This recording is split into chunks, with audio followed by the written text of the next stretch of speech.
Abu Nawas bertemu 3 orang tuli. Bermula dari ada seorang gembala yang mempunyai masalah dengan pendengarannya alias tuli. Meskipun tidak bisa mendengar sejak lahir, ia tidak pernah mengeluh dengan kekurangannya itu. Kegiatan sehari-hari pria tuli itu adalah menggembala domba-dombanya di bukit padang rumput yang tidak jauh dari rumahnya. Suatu hari saat sedang menggembala domba-dombanya, dia merasakan sakit perut. Ia sudah tidak kuat menahannya untuk buang air besar. Kebetulan ada seseorang yang tidak jauh darinya sedang memotong rumput. Si gembala lalu menghampirinya dan memberikan pesan. "Hai kawan, tolong jaga domba-dombaku ya, dan tolong awasi jangan sampai ada yang berkeliaran hingga tersesat. Aku akan pulang ke rumah sebentar untuk buang air besar," kata si gembala tersebut. Ternyata pemotongan rumput itu juga tuli. Dia tidak mendengar apapun yang dikatakan si gembala. Pria pemotong rumput mengira kalau si gembala mau meminta rumputnya. Ia pun menjawab,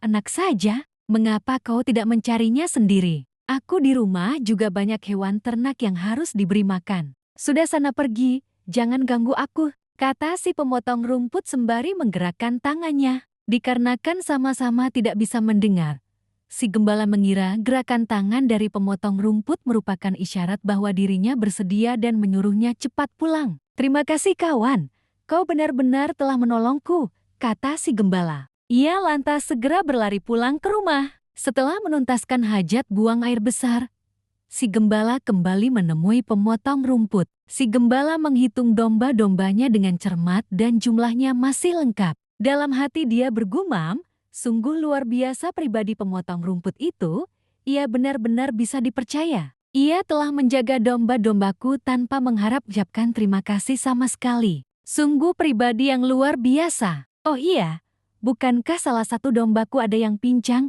Lebih baik aku berikan kepadanya sebagai rasa terima kasih. Pasti akan menjadi makanan yang lezat untuk keluarganya, ujar si gembala. Dia lalu memanggil domba tersebut dan menghampiri si pemotong rumput. "Hai kawan, terimalah hadiah dariku karena engkau telah menjaga domba-dombaku," kata si gembala sambil menunjukkan domba pincangnya. Melihat hal itu, si pemotong rumput malah menjadi marah. "Dasar kurang ajar, aku tidak melihat apapun yang terjadi selama kau pergi. Kenapa kamu malah meminta tanggung jawab atas pincangnya kaki dombamu? Dari tadi aku sibuk memotong rumput dan sama sekali tidak tahu terkait kejadian yang menimpa kaki dombamu. Pergilah, kalau kau mendekat, aku akan memukulmu," ancam si pemotong rumput dengan emosi. Si gembala pun menjadi heran kenapa si pemotong rumput tiba-tiba marah kepadanya. Tidak beberapa lama kemudian lewatlah seseorang dengan menaiki kuda, tapi ternyata dia adalah seorang pencuri kuda yang telinganya juga tuli.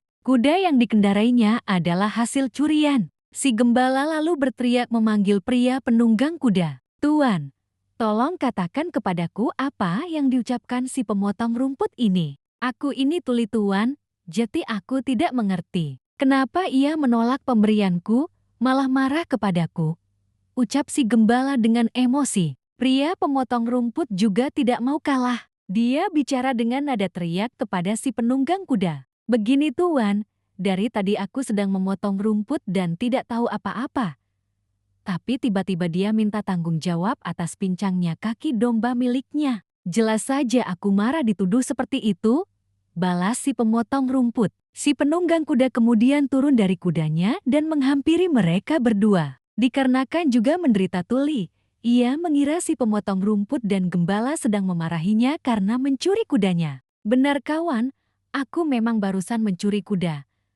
Tapi aku sungguh tidak tahu kalau kuda ini adalah milik kalian. Maafkan aku kawan," kata si penunggang kuda. "Sudah aku katakan aku tidak tahu apa-apa atas pincangnya domba orang ini," teriak si pemotong rumput. "Hai kawan, suruh dia jelaskan mengapa menolak pemberianku dan justru marah-marah," teriak si gembala. "Iya, aku mengaku mencuri kuda, tapi aku tuli.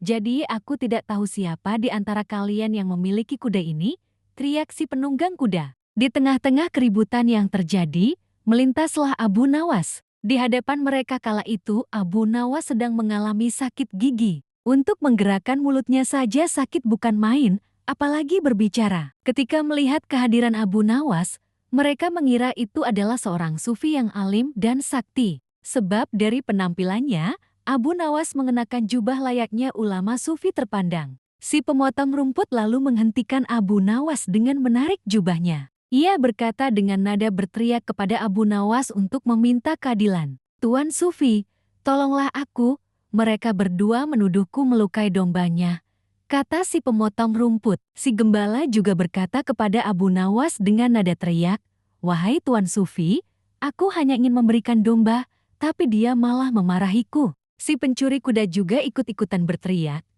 "Tuan Sufi, aku akui bersalah telah mencuri kuda mereka, tapi aku tuli jadi tidak bisa mendengar perkataan mereka. Aku tidak tahu siapa sebenarnya pemilik kuda ini," ucap si pencuri kuda. Mendengar pengaduan mereka dengan nada teriak, membuat sakit gigi Abu Nawas bertambah tidak karuan. Ia hanya bisa menatap tajam penuh amarah ke arah ketiganya. Mata hitam Abu Nawas menusuk tajam ke mata mereka bertiga secara bergantian. Ketiga orang itu mengira Abu Nawas sedang berusaha keras mencari petunjuk atas kebenaran dari situasi ini. Mereka bertiga pun mulai takut dengan sorot mata tajam Abu Nawas. Mereka takut kalau Abu Nawas akan menyihir mereka atau setidaknya mengendalikan kemauan mereka. Melihat sikap Abu Nawas yang menakutkan itu, si pencuri kuda langsung melompat ke punggung kudanya dan segera memacu kudanya lari kencang-kencang. Begitu pula dengan si gembala. Ia segera membawa domba-dombanya menjauh dari Abu Nawas.